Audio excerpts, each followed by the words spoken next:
Well, welcome back to Between Meetings and Motherhood. I'm your host, Alexa Starks. I'm the founder and CEO of Motherhood Media. And today is the second episode of our new series about doing big shit. And I have with me the amazing, incredible Alex Morgan. Welcome to the show, Alex. Hello. Alex and Alexa, you gotta love it. Oh, yes.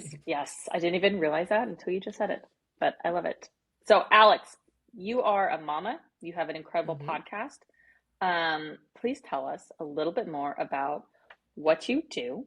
Okay. And I know you have a similar story about motherhood penalty. So if you want to weave that in there and sort of how Yeah. you got to what you're doing today. And then we'll go Okay. into the big shit. Okay, sounds good. Okay, so I'm the co-host. So I co-host a podcast called Mambition. I don't think the name needs explaining to people on this podcast. Nope. With my friend Tiffany Scott, who is a fantastic, fun person to host a podcast with.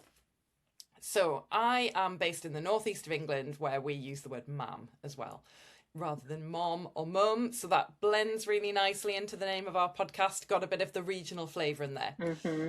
I had a high-flying career in higher education. So I was head of international relations and partnerships, which, fancy title, but also involves, as you can imagine, quite a lot of travel.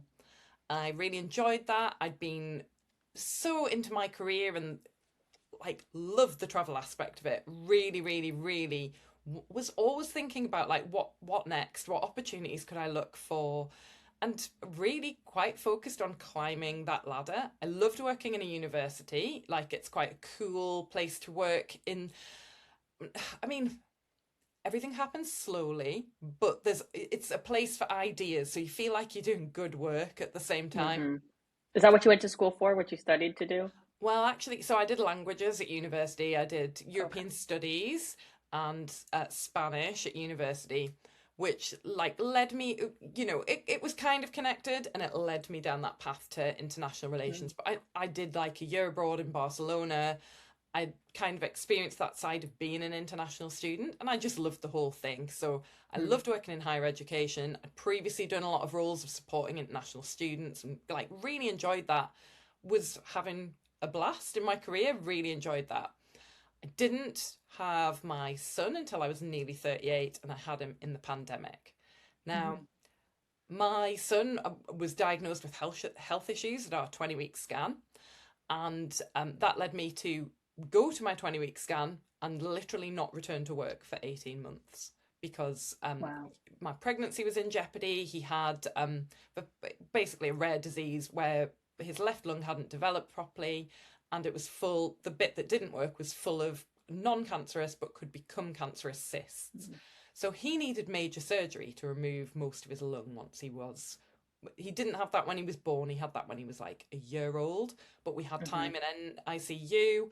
It was pretty stressful. And as you can imagine, work disappeared out of my mind and was not what I was thinking about for that 18 months. But I came back. And over the course of that time, the senior leadership of the university had changed, the strategic direction had changed, my entire team had changed, and the person who'd been doing my maternity leave was now my manager, which I feel is the scenario that everyone worries about when they go off on maternity leave.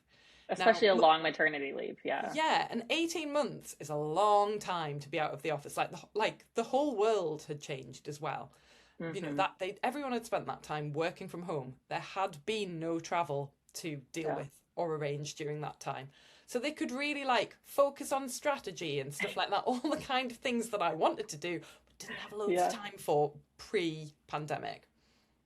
And I came back and just had the most unsupportive return ever. Here's your desk, few meetings with people, you good to go, go. Now, I'd asked to do a phased return to work. And given that I was off sick in the UK, I should have been entitled to that. But they told me I wasn't. And at that time, I had PTSD, I had anxiety. I just really wasn't in a place to fight on that. So I said, okay, I used a day of the accrued leave to be in 4 days a week. But my plan was always to go back full time because I loved my job. I wasn't planning to go part time. So also my son had not been in any childcare. due to his lung issues and the pandemic. So I know they all get sick when they go to nursery, but he was literally sick all the time.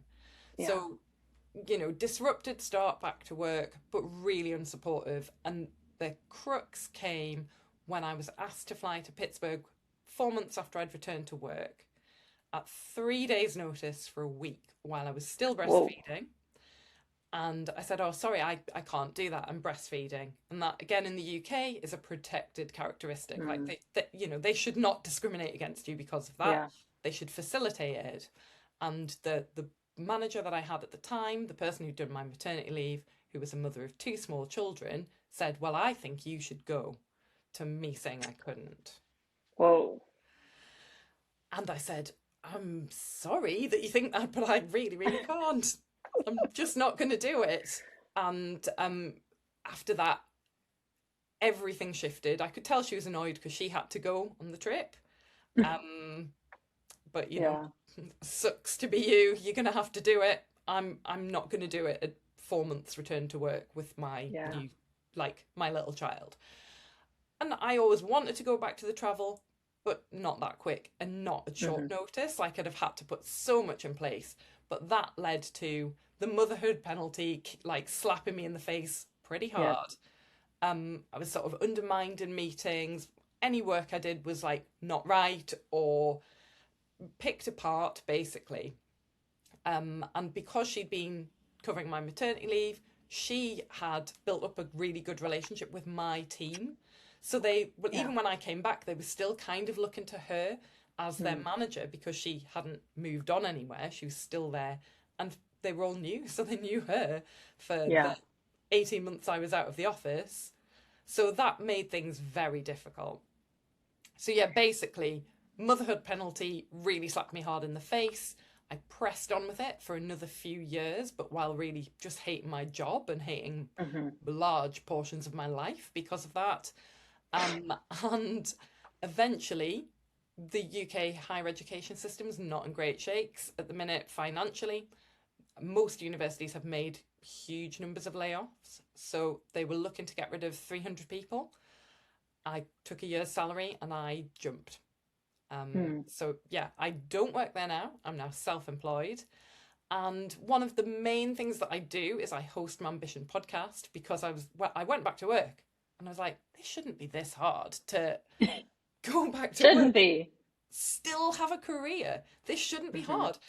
And I felt really bad for not realizing for all of those other women who'd done it before me as well. Like, I was like, oh my God, I think I'm a feminist and I've watched all of these women come back to work and just been like, oh, how was your break? Did you have a good time off? Oh, it must be lovely having a baby. Like, just complete ridiculous ignorance that everyone's met with when they come back. Yeah. And it's not the people's fault who think it was a break. But I think it is our job to make them realise it's not a break to be off with a baby. So I've interviewed 100 women now about their career journeys, so from all around the world. We've talked about how they have found the juggle since coming back to work. Lots of them have pivoted in their careers, a bit like me, because their employer wasn't supportive or the motherhood penalty intervened. Some of them still have really high-flying careers, and a lot of it has come down to what sacrifices people are willing to make in their lives. What I would say is I've discovered that having it all is a complete myth since starting the podcast. Oh yeah. Well, what an amazing story. Thank you. And Ted's all good now, right? He is good, I mean, yes. I should always caveat this story with he is now fine. He's fine. He's 5. He's crazy. He's very high energy. You'd absolutely have zero idea that he had such major surgery. I mean, they say that kids bounce back, but they really do. You know, he had the surgery. He was in pediatric ICU, and he was pretty ill when he was in there. As soon as he was out of there, he was just having, like, well, what we call it Calpol here, but like kids paracetamol and ibuprofen, and he was jumping on the furniture within days. Wow. You know, most people, if they had most of their lung removed, would be like, I'd have been in bed for weeks. Yeah. But he was back to normal, and yeah, you'd have no idea. Like, he does sports, he's fine.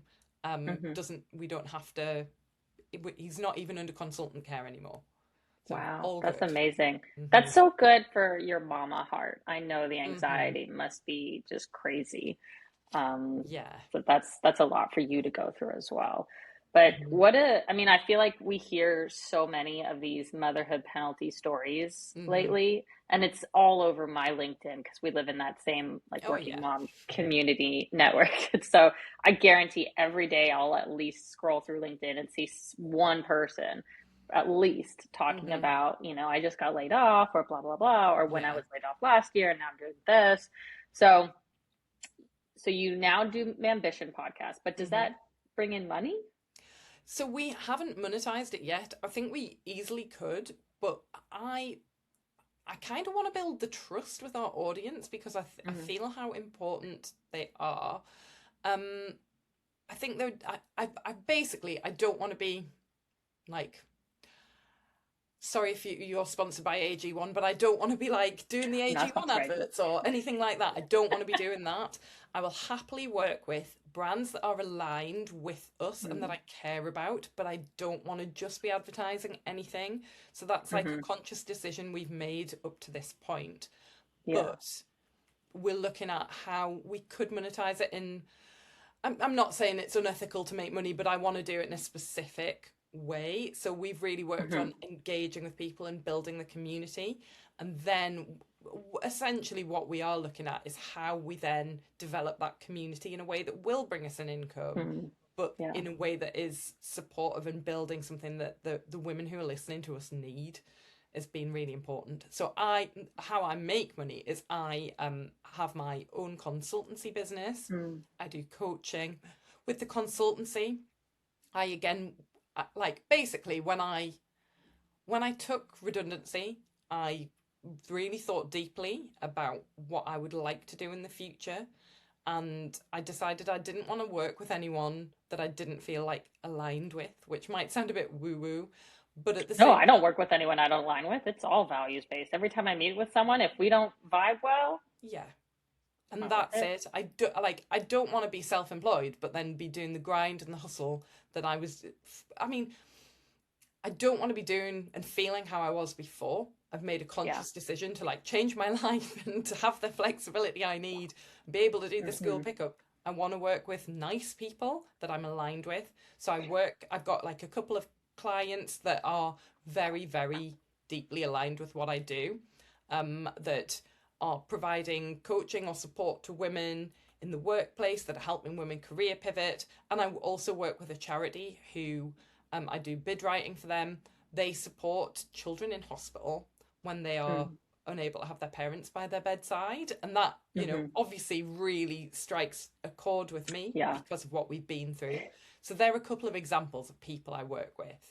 So I've got the day job and I've got the podcast, and I'm really trying to build something that allows me to have the flexibility for my Mm-hmm. child. I Yeah. think the whole experience taught me I want a different life to what I Yeah. had before. I hear that a lot.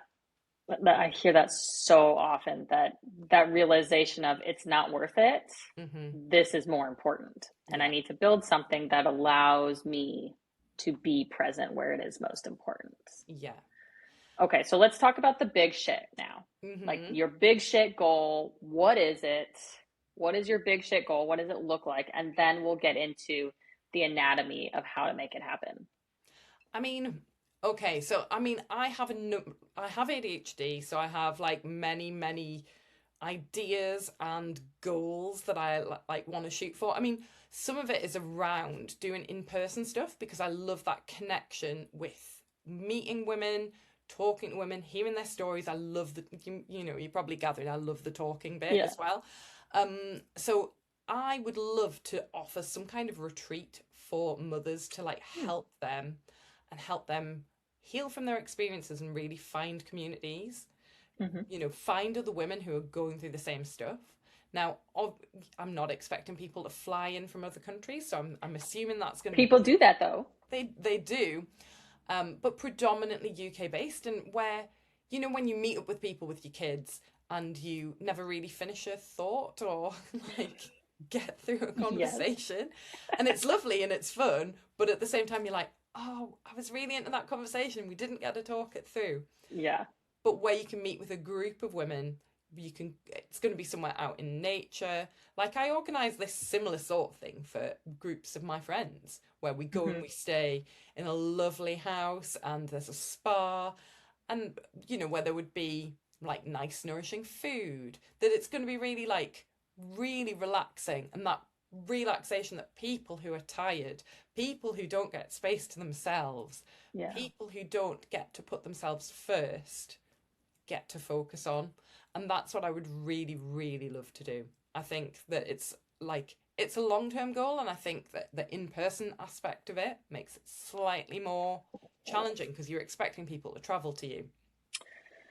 Right. But at least travel in Europe is easier than asking Mhm. someone to like travel from the US or something. Yeah. Right. And you've got trains and public transportation We and do. I mean, not better. the UK is not the greatest for that. It's like hugely expensive and terrible service. Oh, Yeah. Oh, it's really bad. You obviously haven't travelled by train in the UK. oh, no, we just took the bus for the very first time here to like a Okay. town area because my kids had never been on the bus and it blew their fucking minds and it was amazing to watch. Well, Yeah, I've no, travelled by train in the Netherlands, and you go and you buy your ticket, and it's a Mhm. set price for a set fare. I mean, I could do a whole podcast about trains, Alexa, because it's so bad in the UK. Um, you get a train here, it's not a set price for a set journey. It could Oh, be 50 quid one day. It could be like wow. £270 the next day. Is It's it like bonkers. the Uber surcharge A bit like pricing where that. what? That's wild. That But for feels, like not a good service, yeah, like that feels they're toxic. late, they get cancelled, you might have to sit on the floor. Like it's bad. Whoa. But anyway, that's beside the by. I'm sure people could get to me in other Yes. transportation methods, but yeah, I could talk about trains because they're bad for a long time. Yeah. Yeah. I'm sure my son would also love to talk about trains with you all day. Jitneys as Uh, well. Oh yeah. God, what is it with kids and trains? That's so I funny. don't know. I don't know. Okay, so your big shit doing retreats. I think So so, yeah. let's work backwards in Mm-hmm. real time how to build this. Mm-hmm. So if this is the goal, Mm-hmm. how do we make it happen? What do you have to put in place first Well, to achieve that goal?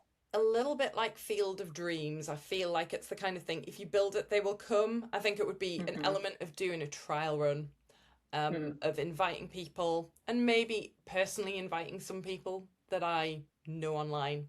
I Uh-huh. am pretty well connected on LinkedIn these days, so I feel like that would be one of my primary places Mm-hmm. to advertise to people.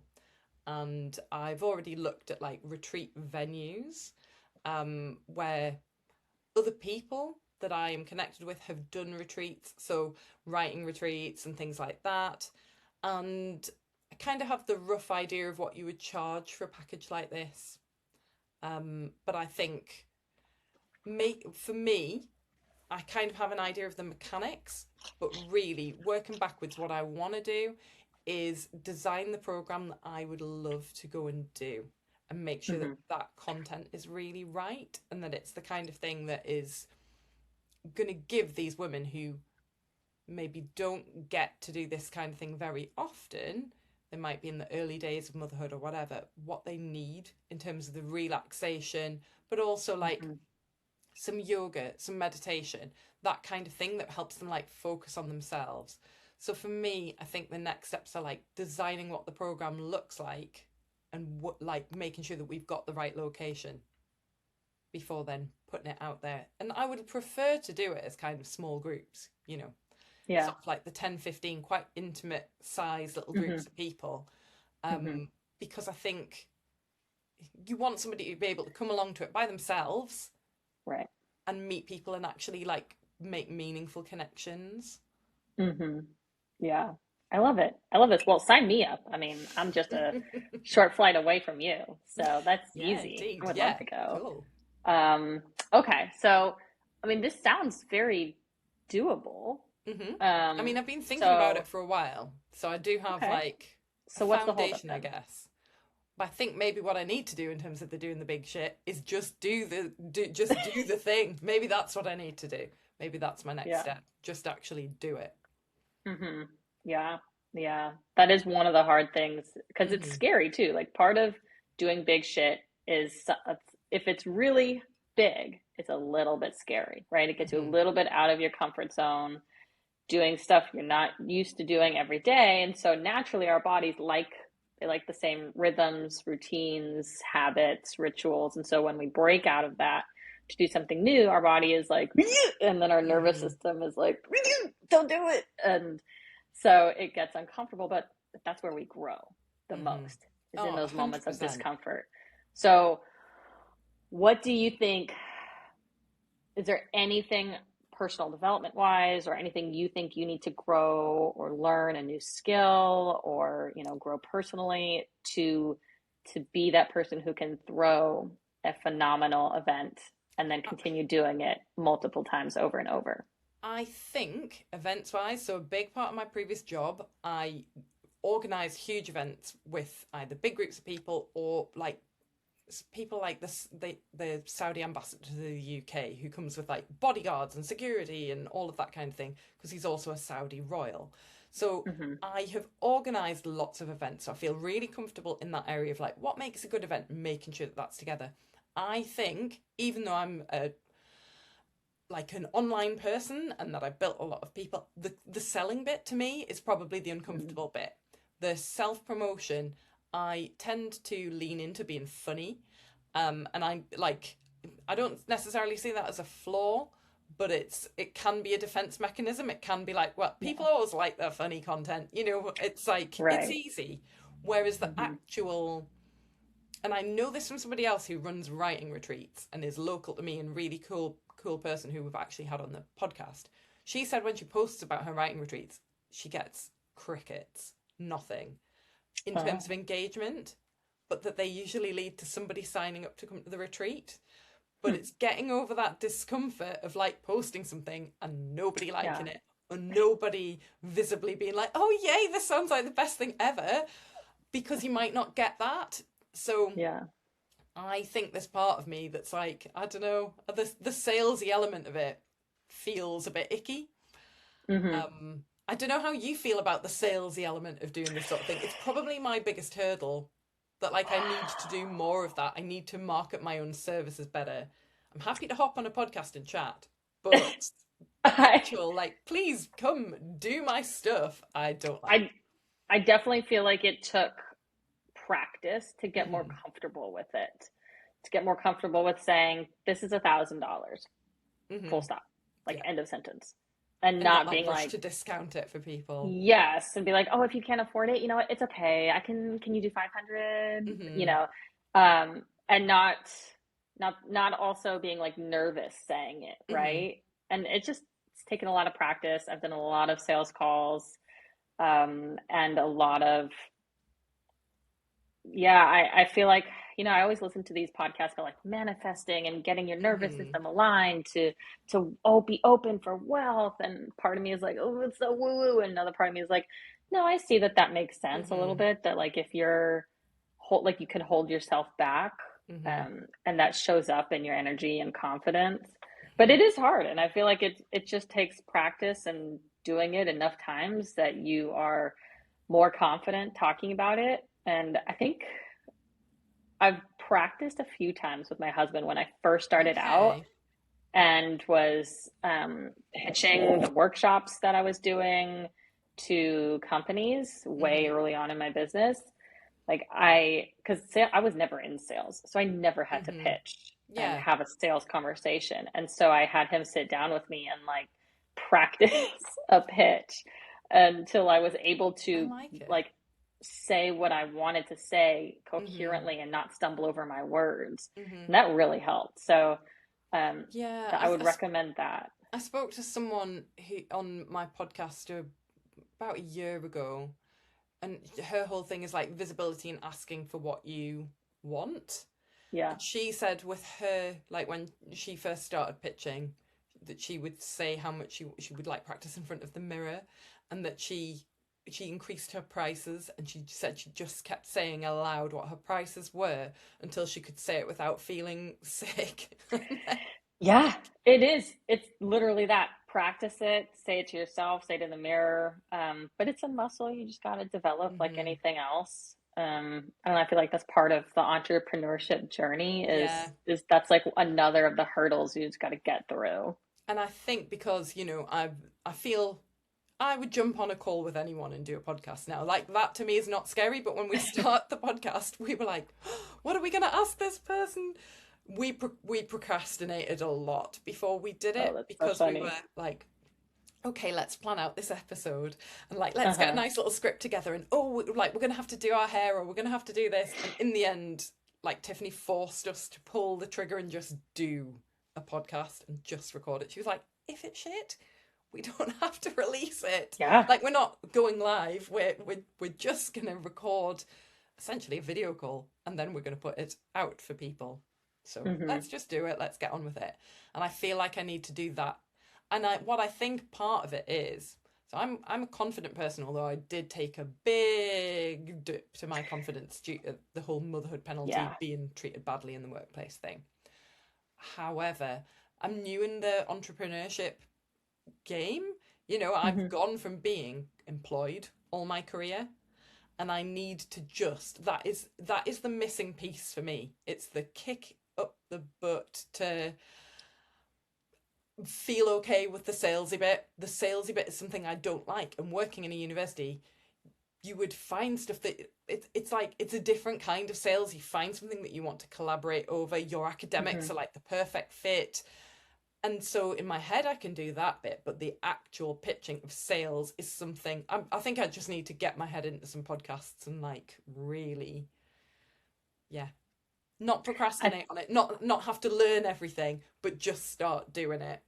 But it's I the feel getting like, started. this to me, when I hear any woman, but especially a mom, Hmm. have this specific kind of issue or self-confidence issue or anything like that, I want to urge you to look back at what you survived Hmm. with pregnancy, traumatic pregnancy, Hmm. a traumatic first year and issues, and having your son go through major surgery, Hmm. and you had a C-section, right? I didn't. I had an episiotomy, but yeah, Worst. disgusting anyway. That's awful. Yeah, Um, horrendous. it's like instead of being cut open horizontally, you're being cut open vertically. Just like, Yeah, oh, yeah. the worst. But equally as traumatic, right? And then just dealing with all the newborn and a baby with health issues and that PTSD and trauma to you. Like, you Hmm. survived all of that. You are here today. Hmm. Think of the strength it has built in you to survive all of that and come out the other end of it still standing and happy, and your son is happy and thriving. Hmm. Being able to say, I charge 4,000 for this, Hmm. period, Yeah, is so much easier. yeah. A billion times You're easier so right. I than mean, you reliving are right everything about again. that. Like, you're so right that like with motherhood, you've done the hard bit, and I mean that is part of the reason that I would like when I jumped at the chance of taking voluntary redundancy. I was like, "What, you're going to pay me a year's wages? Tremendous! I'm Yeah. bye. Like I'm gone yesterday." Um, so and I do think definitely because I know people who hated their jobs and didn't take that opportunity. Hmm. Um, but I do think that motherhood and what I've been through was kind of the catalyst for me to be like, you know what? I'm going to leave here and I'm going to do my own thing and I'm going to be okay. And Yeah. that's not me on this podcast saying to everyone, oh, just quit your job, it'll be fine. Because, like, we know it's not as easy as that. Yeah. I had the financial cushion to find my Hmm. feet and kind of find what I was doing and set up my business. But then it's taking these next steps in business and learning about business as well. The Yeah. whole admin side of business does not come very naturally to me as an ADHD Same. person. I hate it. Forcing myself to like speak to my accountant, make sure that I've got things set up right, all of that kind of thing. But it was the catalyst to like I can do hard things, and like Yeah. but I'm the kind of person who you do something and then you're like, okay, that wasn't as bad as I thought. And I know that Yeah. that'll be the thought once I start like pitching. Yep. You'll I'm, realize, oh, I didn't die at the end yeah, of that. I'm okay. Nothing yeah. happened. My head didn't explode. I didn't die from embarrassment And or shame. It's okay. It was I'm a very no aware or a as well. The yes. worst thing that somebody can say is no, I don't want to. Yeah. And that like that is it. Um, you are inspiring me to just get off here and start like pitching things to more people. But Yay. I think as well, I really want to do the retreats, but then there are other things that I'm doing that I need to be pitching harder on. So Hmm. the more that I'm talking today, the more I am realizing that that is my sort of my weak point, and Mm-hmm. where I need to be putting the work. And but actually, sometimes you do the work in a way to not actually do the thing. So I'm conscious that while I need to get better at it, I also just need to do it badly as well first. Mm-hmm. Um, because for me, anything I've done, I think you do need to just get going on it. You do need to just put yourself out there. Like I'm Yeah. thinking about growing on a platform like LinkedIn or whatever. It's so cringy when you first start doing it. Mm-hmm. You've got to pay that cringe tax. Yeah. You've just got to do it. And You yeah, do. Yeah. I love it. Yay. Oh my goodness. I can't wait to see what else you do. no, thank you. Okay. So doing big shit. I want to see the retreats. I want Hmm. to see you post about it on LinkedIn because I'm going to be the person who comments first on it. And it's like, Cool. yes. So don't even have to worry about nobody commenting on it or liking it because I know I will. Yay. And also, if no one comments on it or likes it, that means no one saw it. So nothing to be worried Yeah, about either. true. True, true. Yeah. um, but how What's the can, if worst that anyone's oh, exactly, if anyone's listening to this, what can we do to help bring your big shit goal to life? What do you ooh. need from people? People to go, yeah, it sounds great. Like, that's social media support. I mean, if this is something that sounds appealing to people, come along. That's what I want people to do. I Mm-hmm. want it to be something that people get a lot out of. Whenever I do anything, there's put a lot of myself into the thing. And Mm-hmm. I'm not just doing it to make money. I actually want the person to have a really great experience, to feel better about themselves, to feel rested, relaxed, like they've made friends and community. So, yeah, I guess engagement, people to come along if this sounds like it would be something good for them. Love it. That's amazing. Okay. And where can we find you, Alex, on the interwebs? Social media, largely LinkedIn. We are on Instagram.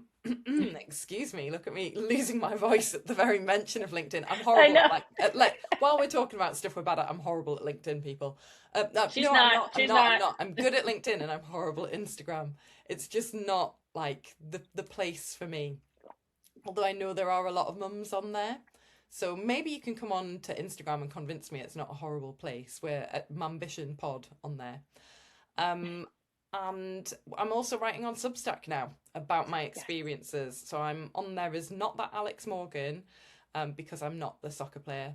Um, I didn't even think of that. yeah, she's a lot more famous than me. Yeah, but then AI, you just changed your Substack yeah. also. So my publication is called Shy Ben's Getting Out. But you can find me and you'll find the publication.